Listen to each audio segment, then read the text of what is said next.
আলহামদুলিল্লাহ, ১ম রোজাটা খুব ভালোভাবে সম্পূর্ণ হলো। আল্লাহ কবুল করুক। আর রোজার সবথেকে সুন্দর মুহূর্ত হচ্ছে ইফতারি তৈরি করা আমার মতে। নানান রকমের ইফতারি আয়োজন আর এই আমেজটা খুবভাবে এনজয় করি আমি। যদিও রোজার ১ম দিন তাই একটু এলোমেলো হয়ে যাচ্ছিল। আস্তে, আস্তে ঠিক হয়ে যাবে। কারণ ১ম দিকে দিশা পাওয়া যায় না যে কোনটা কতটুকু পরিমাণ করলে পারফেক্ট হবে। আর এই ভাজাপোড়া জিনিসগুলো কিন্তু অতিরিক্ত তৈরি করলে এটা থেকেই যায়। খাওয়া হয় না পরে আর, এটা ফেলে দেওয়া হয়। আর জিনিস ফেলানোটা একদম পছন্দ না, বিশেষ করে খাবার কিছু। আর এই যে আমার বাসার সবথেকে স্পেশাল জিনিসটা হচ্ছে এই আলুর চপ। ডিম আর আলু সিদ্ধ দিয়ে যে চপটা তৈরি করি আমি, এটা খুব পছন্দ আমার ছেলের। আর বেগুনি করব, আর হচ্ছে পেঁয়াজু করব। ছোলা তো কমন থাকেই। তো ১ম এ আমি তেলটা গরম করে একটু টেস্ট করে নিচ্ছি যে এটা কতটুকু পারফেক্ট হিট হয়েছে। দেখলাম যে হয়ে গেছে। এখন এক, এক করে আমি এর মধ্যে ১ম এ বেগুনিগুলা ভেজে নেব। একটা বেগুন টুকরা করে কেটেছিলাম। ১ম এ ভেবেছি গোল, গোল করে কাটি, যার কারণে কয়েক পিস বেগুনি গোল হয়েছে, গোল শেপের। তারপরে দেখলাম যে না, বেগুনি আসলে লম্বা শেপের না হলে ভালো লাগে না। বেগুনি বলতেই বোঝায় যে লম্বা একটা শেপ আছে সেটা। গোলগুলোও দেখতে সুন্দর লাগছে। তারপরে এই যে এই সাইজটা দিয়ে দিলাম। বেগুনি ভাজার পরে এই যে খুন্তা দিয়ে যে অল্প, অল্প করে তেল উপর দিয়ে দিলে এটা কিন্তু খুব সুন্দর করে ফুলে।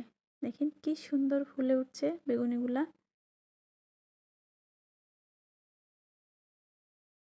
প্রত্যেকটা বেগুনি খুবই সুন্দর ফুলতেছে। এভাবে করে আমি সবগুলা বেগুনি ভেজে নিব। এই তো হয়ে গেছে আমার সবগুলা বেগুনি ভাজা প্রায়। সারাদিন রোজা রাখার পরে ভাজা পোড়া খাওয়াগুলো কিন্তু একদম উচিত না। তারপরে এই ভাজা পোড়া না হলে কিন্তু মনে হয় যে ইফতারিটা অসম্পূর্ণ, তাই না?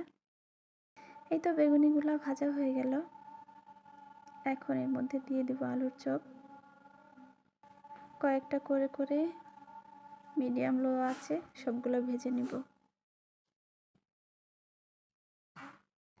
এই ইফতারি তৈরির জিনিসটা এমন, একটু আগে যদি তৈরি করা হয় মনে হয় কি সব ঠান্ডা হয়ে গেল।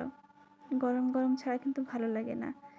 আর যদি একটু লেট করে তৈরি করতে আসি যে পরে করব ইফতারির সময় গরম গরম, তাহলে দেখা যাবে যে আজান দিয়ে দিচ্ছে। আমার কিন্তু এদিকে অনেকটাই ব্যস্ততা, কারণ আজানের সময় মনে হচ্ছে চলে আসছে। আমি বারবার ঘড়ির টাইম দেখছিলাম।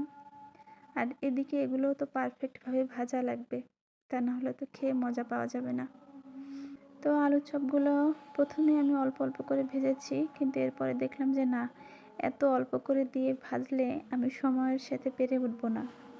কারণ আলুর চপগুলো ভাজা শেষ হলে এরপরে পেঁয়াজও আছে, পেঁয়াজও ভাজতে হবে। যার কারণে আমি এবার সবগুলো আলুর চপ এক এক করে দিয়ে দিচ্ছি। যা হয় হবে, সময় নাই হাতে। তো এই দেখেন যতগুলো ছিল আলুর চপ রেডি করা, আমি কিন্তু একবারেই সবগুলো কড়াইতে দিয়ে দিচ্ছি। তো ফাইনালি আলুর চপগুলো ভাজা হয়ে গেল। একবারে সবগুলো দিয়ে মন্দ হয় নাই। যদিও পাশ থেকে একটু লিক হয়ে হালকা হালকা ছিটছিল। যাই হোক, সমস্যা হয় নাই। তবুও দ্রুত হয়ে তো গেল।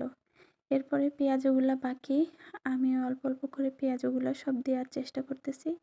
আর ভাবতেছি সবগুলো পেঁয়াজু এইভাবে একসাথেই দিয়ে দেব, যেমন আলুর চপগুলো একসাথে দিয়েছিলাম। অল্প অল্প করে দিয়ে আমি আসলে সেরে উঠতে পারবো না।